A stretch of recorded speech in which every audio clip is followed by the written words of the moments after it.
Hello，大家好，我是拜伦。我相信各位都有很多想要做的事情，甚至想做的事情太多，反而不知道要做什么才好。那你要不要考虑只做人生中对你来说最重要的事情就好呢？今天来分享巴菲特爷爷的人生建议525法则。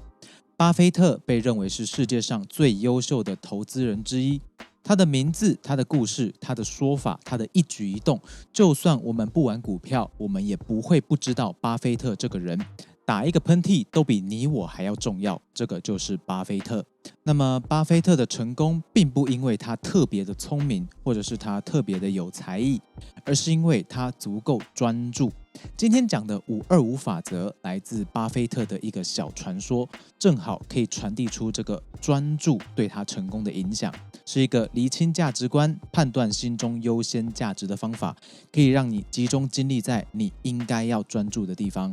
有一天，巴菲特的飞行驾驶麦克意识到自己工作了这么久，却没有完成自己的职业跟生涯目标。巴菲特知道这件事情以后，他就想要帮麦克更接近他的目标，于是他就要求麦克做一个小小的任务。那么我们不妨趁这个机会，把自己当成麦克，一起进行这个任务。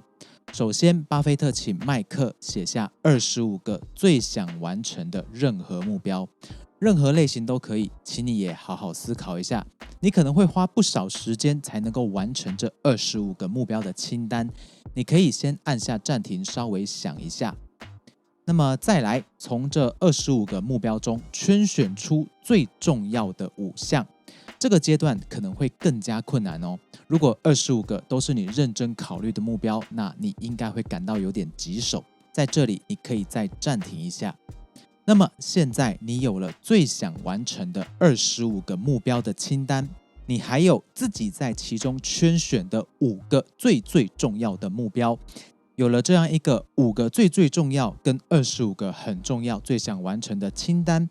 接下来你会怎么做呢？巴菲特就问了麦克这个问题，你觉得你接下来要做什么才好？麦克的想法是，最重要的事情我们优先做，如果有余力的话，就接续努力其他20个项目。各位是不是跟麦克一样有这样的想法呢？但巴菲特不这样想，他告诉麦克，在完成你圈起来的5项最重要的目标之前，其他20项都应该全力避免。我们可以这样总结哦，如果我们想要达成更高的目标，创造更大的价值，让自己的人生对自己来说更加具有意义的话，我们就要努力完成对我们来说最重要的5件事，而其他的通通都是干扰。各位有听过五子登科吧？在我年轻的时候，不是说5个孩子都金榜题名的典故，而是成功的标准。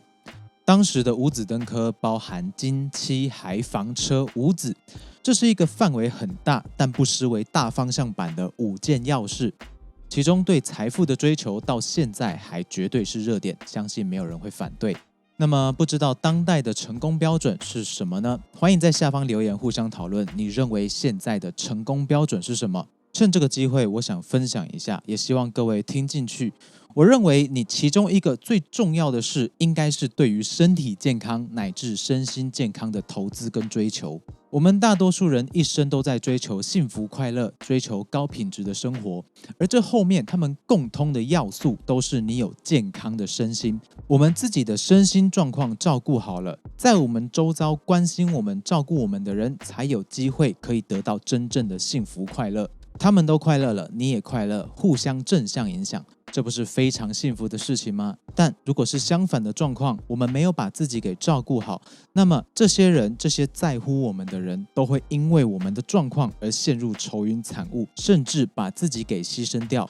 如果我们走到这一步境地，那么我想不管在追求什么，通通都没有意义了，因为大家都在地狱里面。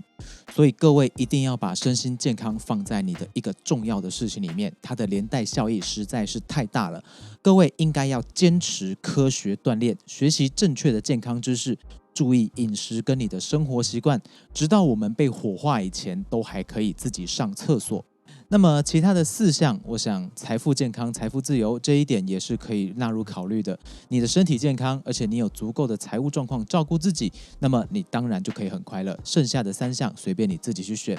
我很后来才体悟到，什么都想要，只是对梦想的贪得无厌。我们一生的精力时间有限，注定不能把所有的目标都实现。你不会只因为忙碌而变得富有，更不会因为瞎忙而变得成功。如果我们目标很多，而且我们同时很享受追求这么多种目标的过程，如果我们是这样的人，那希望我们都要知道一件事情，这个世界最终多是以成败论英雄。就算是我们自己在未来在某一个时间点去反省自己过往的时候，也是这个样子，我们也是芸芸众生之一，很可能也会以自己的成败，自己有没有努力去完成几件少数的事情，做出一点价值跟成绩，做出对自己有意义的事情，来论自己是不是我生命里面的英雄。所以不管你的价值排行，你的 priority 是什么，你是重视家庭幸福、身心健康，还是荣华富贵、功成名就，你或许都应该考虑专注少数